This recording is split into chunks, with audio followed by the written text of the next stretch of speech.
All right, it is 11 after the hour here at NRAnews.com and Sirius Patriot 144.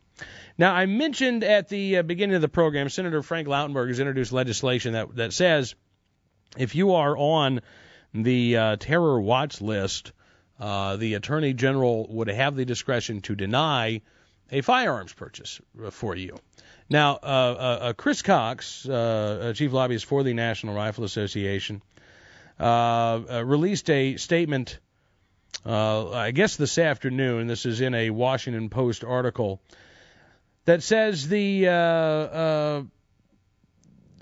says law-abiding Americans should not be treated like terrorists. To deny law-abiding people due process in their Second Amendment rights based on a secret list is not how we do things in America. He also pointed out the March 2009 Justice Department Inspector General's report that found that about 24,000 of 400,000 people on the list, or about 6%, were named based on outdated or irrelevant information in FBI files, sometimes after their cases had been closed. Now, we don't even know, quite frankly, how many people are on this list. 400,000. ACLU says about 1.2 million, a little bit more than that.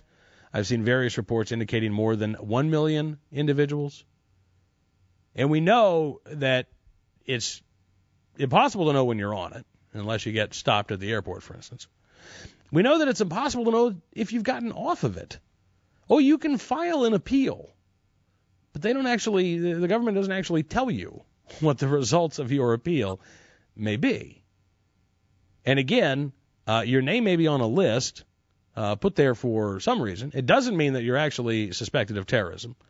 As we have heard in the past, as a matter of fact, it was in a story in the Rocky Mountain News back in I think it was back in 2007 that a spokesman with an FBI office pointed out that not everybody on this list is going to be a suspected terrorist. You may live next to somebody who is a person of interest and be on that list. You may work with somebody who is a person of interest and your name is on that list.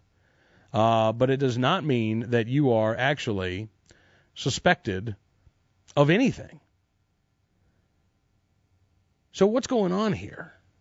I mean, it seems kind of weird that all of a sudden we'll be talking about legislation in which a government list would be enough to deny you your constitutional right, any of them. Well, back in 2007, at a Brady campaign event, then Congressman Rahm Emanuel actually spoke about this issue. You've heard this before, and we've always stopped the tape to, correct things. This time, I just want you to hear for yourself what then Congressman Rahm Emanuel had to say about this piece of legislation. What do we got to do? Because let's be, and Sarah's right, people's intimidation on this issue is not defined by just Republicans. There are Democrats intimidated by this issue. Wrongly, but intimidated, and they think their politics and their community is such that they can't do this. The truth is, what we need again to get moving on this legislation is put together a crime strategy like we had before, which is why we passed the bill today on the cops, putting money back into putting police officers on there, getting voices for change, and then making sure that we have a president, I cannot put my partisanship aside, a Democratic president, who will take that office and use it to protect the streets and the kids that grow up on those streets, and make sure that we once again have an assault weapon ban, a Brady bill with the full force of the law on the land, because we need somebody in the Oval Office that moves this Congress. We had an election about change. People are clear about the special interest. They are tired of that gridlock that special interests cause in Washington.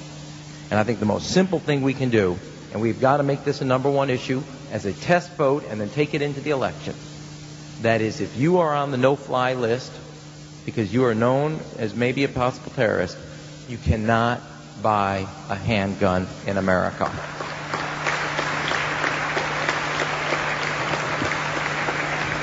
All right, I'm sorry. I've got to just point this out. I have to point this out every time.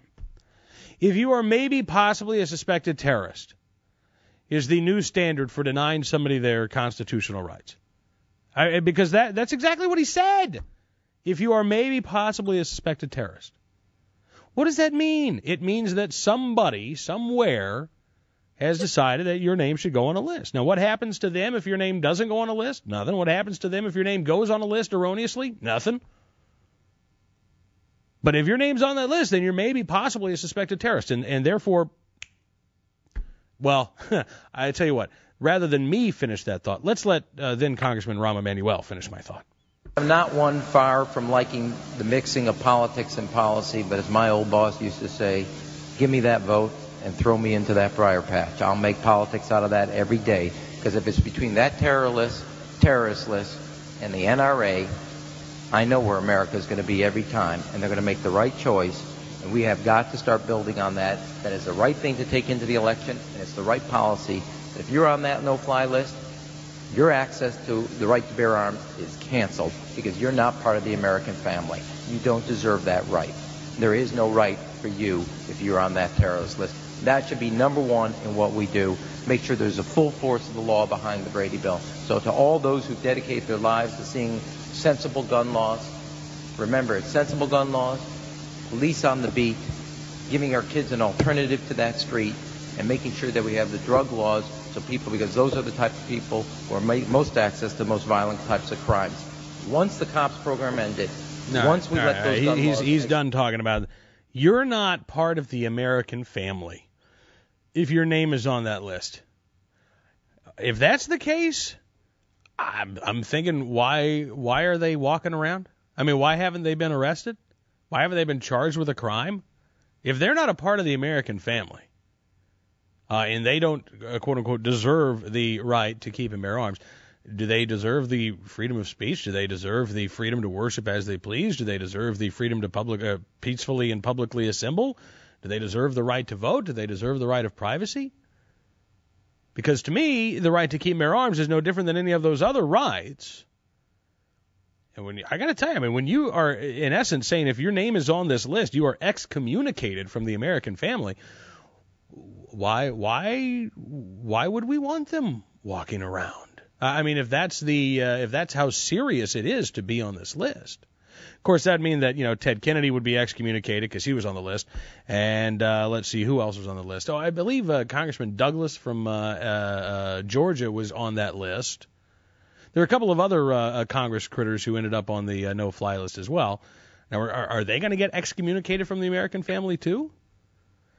Well, we're going to be paying close attention to this piece of legislation. Now it is 19.